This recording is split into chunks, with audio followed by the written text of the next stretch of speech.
भगवद्गीता तृतीयाध्यायः 36 श्लोकम् अवाच्य बाधां च बहून्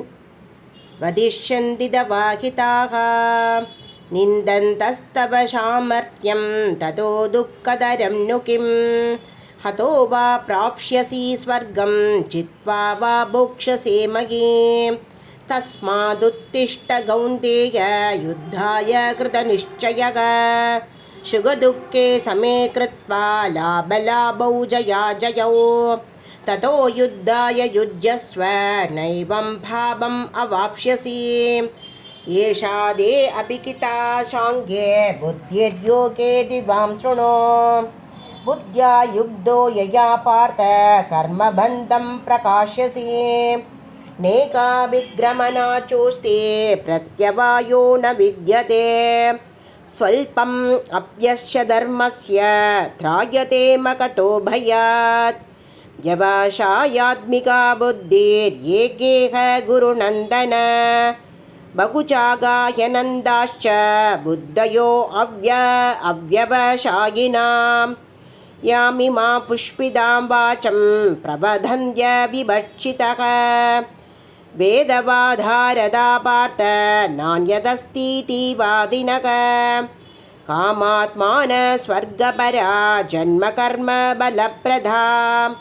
क्रियाविशेषबहुला भोगैश्वर्यगतिं प्रति भोगैश्वर्यप्रसक्तानां तया बकृतचेतसां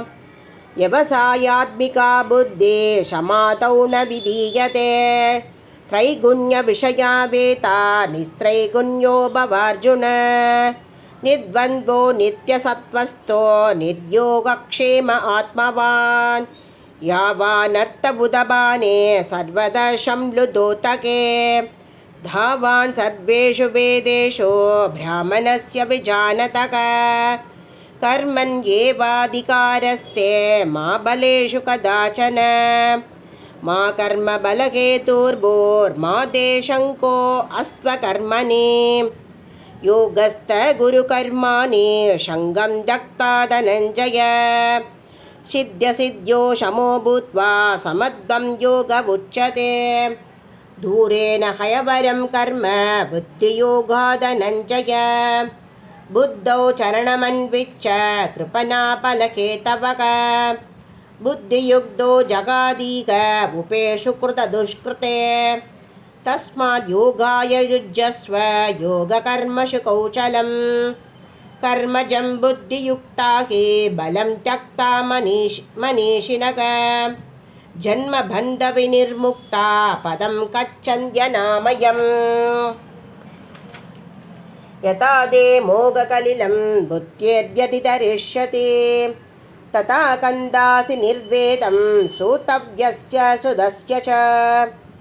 श्रुतिविभ्रतिबण्णाते यदा स्थास्यति निश्चला समाधावचला बुद्धेस्तथा योगम् अवाप्स्यसि अर्जुन उवाच स्थितप्रतिज्ञस्य का भाषा समाधिस्तस्य केशव स्थितितति किं प्रभाषेत किमाशीत व्रजेत किम्